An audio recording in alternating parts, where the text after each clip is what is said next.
there. I hope. Please let me make it there.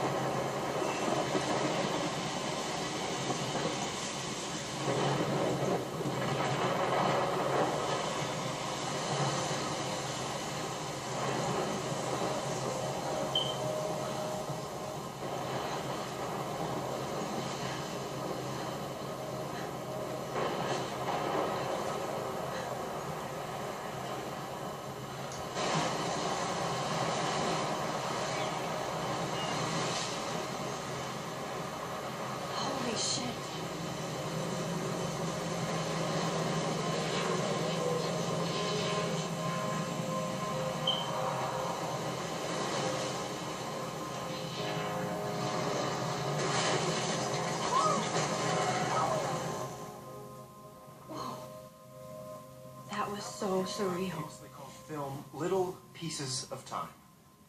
But he could be talking about photography, as he likely was. Okay, I'm in class. Everything's cool. I am okay. From light to shadow. From color to chiaroscuro. Now, can you give me an example of a photographer who perfectly captured the human condition in black and white? I didn't fall asleep, and that sure didn't feel like a dream. Bueller? Weird. Diane Arbus. There you go, Victoria. Why Arbus? Because of her images of hopeless faces. You feel like totally haunted by the eyes of those sad mothers and children. She saw humanity as tortured, right? And frankly, it's bullshit. Shh, shh, shh. Keep that to yourself. Seriously, though, I could frame any one of you in a dark corner and capture you in a moment of desperation. And any one of you could do that to me. Isn't that too easy? Too obvious? What if Arbus chose to capture people at the height of their beauty or innocence? She had a brilliant eye, so she could have taken another approach. I have to admit, I'm not a big fan of her work. I prefer Robert Frank. Me too, Victoria. He captured the essence of post-war beat America, and there was honesty about the economic conditions of the era, but a beauty in the struggle. You don't have beauty without a beat, which explains why Frank was Kerouac's photographic muse, and both were the great chroniclers of the 1950s. Well, we've all seen that iconic shot of Kerouac on the balcony, and if you haven't, shame, shame. Capturing the romantic urban solitude of the 20th century poet. You dig? Hello? Now, contrast Frank's stark Americana with Salvador Dali's surrealist photographs. Hello? Like Cocteau, he was a true Renaissance man, and his famous self-portraits are famous early examples of that truly awful word you pesky kids love so much, the selfie.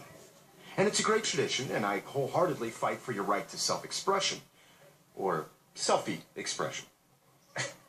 Sorry, I know. So if anybody wants to question the portrait as modern narcissism, they could go back hundreds of years to blame society. Speaking of questions, I bet you thought I'd talk all the way until the bell rang. It's your turn to lecture us. Now, based on the chapters I have no doubt you all memorized, who can tell me the name of the actual process that led to the birth of the self-portrait?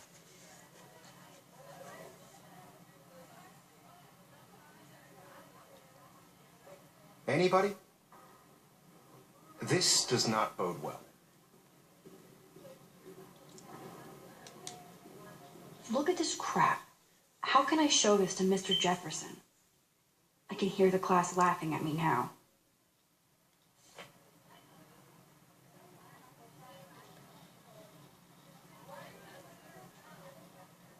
Just jump right in with an answer. I do love my analog camera. I should take a quick picture now.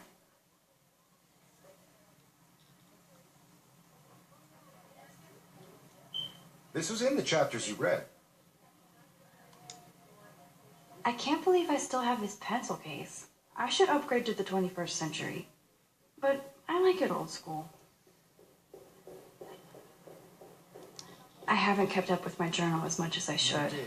I should take a picture to prove I'm still here. Plus, it's perfect for my portfolio. And I have to get my daily selfie quota. If anybody else looked at this, what would they think?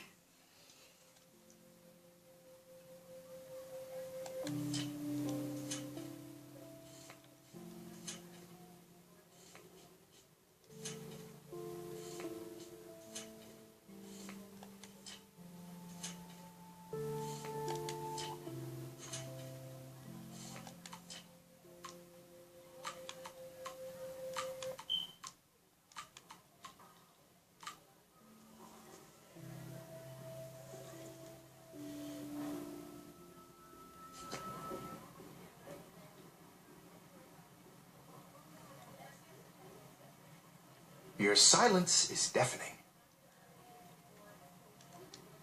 My little camera bag is battered, but still kicking.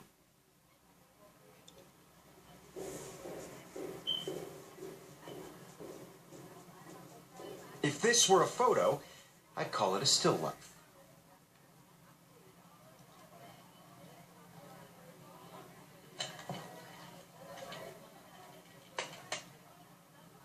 Shh. I believe Max has taken what you kids call a selfie. A dumb word for a wonderful photographic tradition. And Max has a gift. Of course, as you all know, the photo portrait has been popular since the early 1800s. Your generation was not the first to use images for selfie expression. Sorry, I couldn't resist. The point remains that the portraiture has always been a vital aspect of art and photography for as long as it's been around. Now, Max, since you've captured our interest and clearly want to join the conversation, can you please tell us the name of the process that gave birth to the first self-portraits? I did know, but I kind of forgot. You either know this or not, Max. Is there anybody here who knows their stuff? Louis Daguerre was a French painter who created daguerreotypes, a process that gave portraits a sharp reflective style like a mirror. Now you're totally stuck in the retro zone. Sad face. Very good, Victoria. The Daguerrean process brought out fine detail in people's faces, making them extremely popular from the 1800s onward. The first American daguerreotype self-portrait was done by Robert Cornelius. You can find out all about him in your textbook, or even online. Hey guys, don't forget the deadline to submit a photo in the Everyday Heroes contest. I'll fly out with the winner to San Francisco, where you'll be feted by the art world. It's great exposure, and it can kickstart a career in photography. So Stella and Alyssa, get it together. Taylor, don't hide. I'm still waiting for your entry too. And yes, Max, I see you pretending not to see me.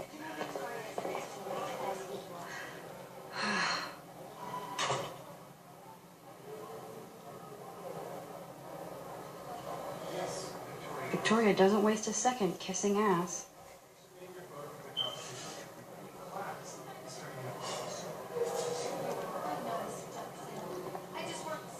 Even her school books are gift wrapped.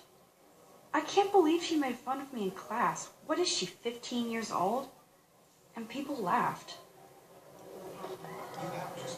Of course, Victoria has to have the bestest, newest, most expensive everything. I should have known. She'll have better equipment than Blackwell.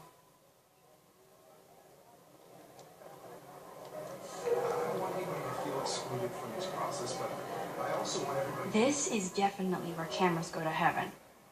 Oh man, they have those sweet ultrasonic lenses. And look at that vintage rangefinder. What? So cool to see Mr. Jefferson's actual published pictures. Gives me hope.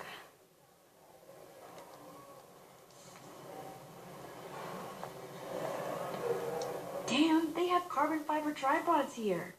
The ball head even has a pan lock. God, I'm such a photo nerd.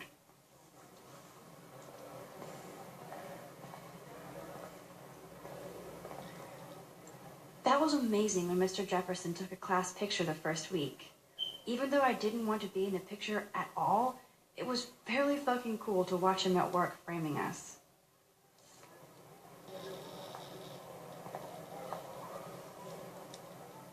I love seeing Mr. Jefferson's awesome photos on these magazine covers.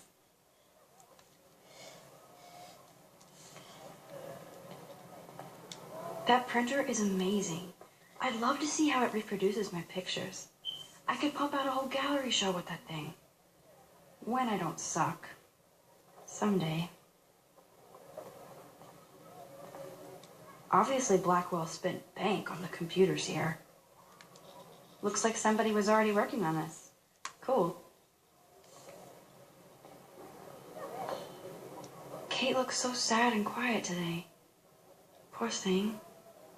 Hi, Kate. Oh. Hi, Max. You seem quiet today. Just thinking too much. I hear that. Want to go grab a cup of tea and bitch about life? Thanks, but not today. I have to go over homework. No worries. Let's hang later. Sure. Now I wish I wouldn't have read this. Purge.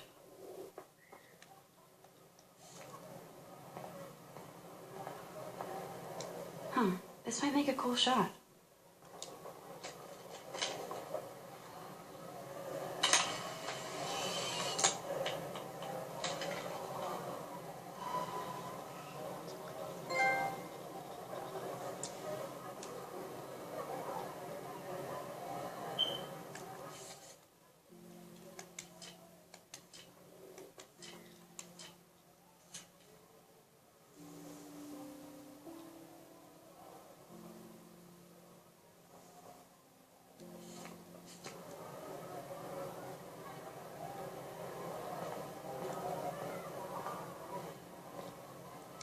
Every time I look at Victoria, I feel like she's talking smack about me.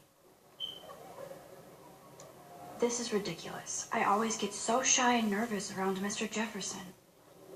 Excuse me, Mr. Jefferson, can I talk to you for a moment? Yes. Excuse you. No, Victoria. Excuse us. I'd never let one of photography's future stars avoid handing in her picture. Do I have to? I just don't think it's that big a deal. Max, you're a better photographer than a liar. Now, I know it's a drag to hear some old dude lecture you, but life won't wait for you to play catch-up. You're young, the world is yours, blah, blah, blah, right? But you do have a gift.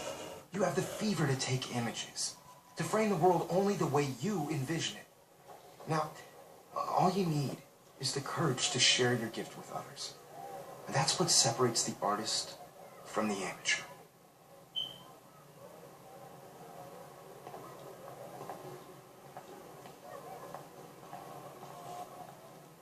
Whoa, Mr. Jefferson is not messing around with that monster. He probably paid 20 grand for that camera. I bet he gets pristine digital images. But I still dig my little instant camera.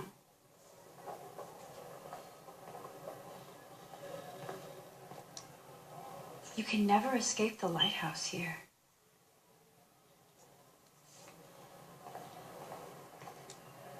Even in pictures, the forest around here always looks mysterious. Man, he even has the best plasma HDTV for a class monitor. Can't wait to watch some more documentaries on this bad boy.